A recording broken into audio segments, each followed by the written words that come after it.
We've been told that debt is a tool for the modern consumer. That is a lie, meticulously crafted and sold to you by the very people who profit from your monthly payments. They want you to believe a lie that you're building a life with leverage.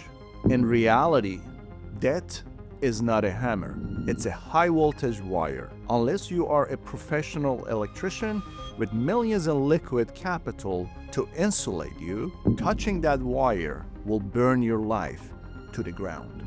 Today, we aren't just discussing the economy. We are declaring war on the debt culture mindset. We are stripping away the sanitized corporate jargon to show you the reality. You are being farmed for interest. Before we get into it, go ahead and please smash that subscribe and notification button. Let's call financing what it is: the systemic theft of your future self. Every time you swipe that plastic for a lifestyle your current bank account hasn't earned, you aren't just borrowing money. What you are actually doing is reaching through a temporal rift into the pockets of the you 10 years from now and snatching their labor. You are committing a crime against your older self, stealing their weekends, their rest, and their peace of mind before they've even had a chance to live those days. It doesn't matter how pretty the card looks or how many points they give you as a prize for your servitude. We need to begin by banning a phrase that has crippled the modern mind: standard of living. In the 21st century, your standard of living is almost always a measurement of how much you can borrow, not how much you actually possess. That is unfortunate. It is a sophisticated trap designed to turn you into a permanent tenant of your own existence.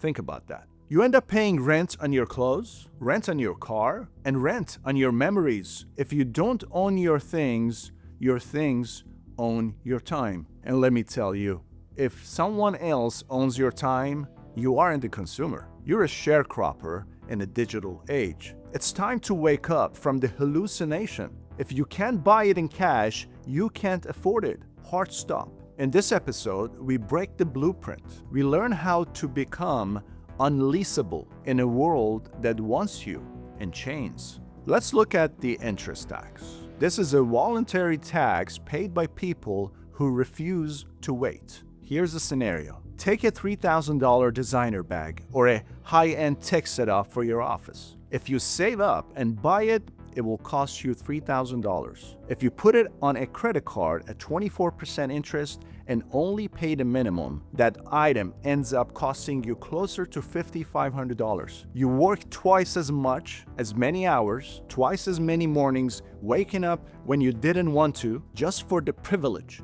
of having that item sooner. Is that smart?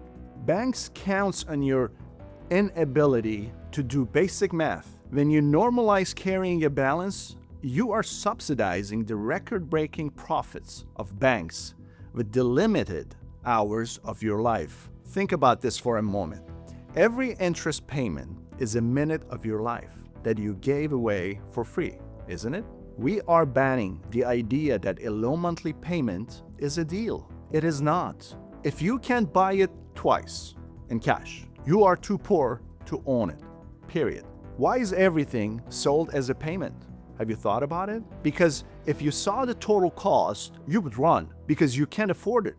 Every industry wants you to stop thinking about price and start thinking about cash flow. This is the lifestyle creep cage. You get a promotion, and instead of saving, you buy a bigger car payment. You get a bonus, and instead of adding it to your emergency fund, you sign up for a buy now, pay later vacation. You keep your expenses exactly 1 inch above your income.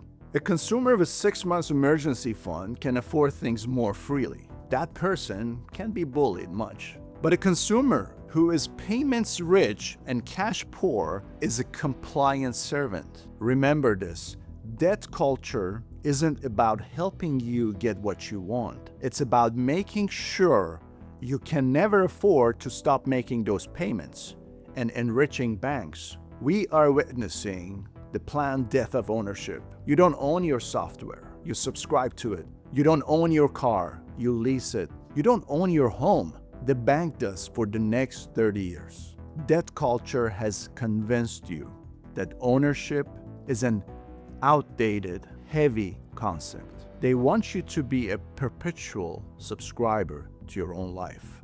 Every installment plan is a shackle. If you stopped working today, how much of your stuff would actually stay with you?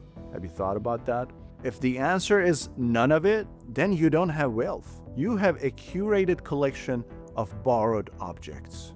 That's it. It is time to be aggressive. If you have to say how much per month, you are already a victim.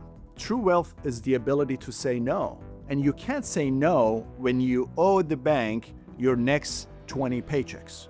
The architecture of debt is built on excitement. Buy now, pay later isn't a convenience. It's a neurological hack. By breaking a purchase into 4 small payments, the brain's pain center associated with spending are bypassed. You feel the pleasure of the gain without the sting of the loss. We have moved from a save then buy culture to a consume then work culture. This keeps the velocity of money high, which looks good on GDP, but it leaves the individual with zero margin for error.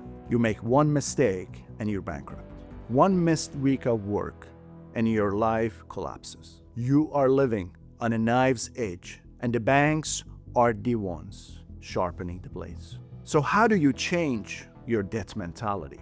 You have to start by hating the debt more than you love the stuff. This requires an aggressive shift in your priorities. It means being the weird one.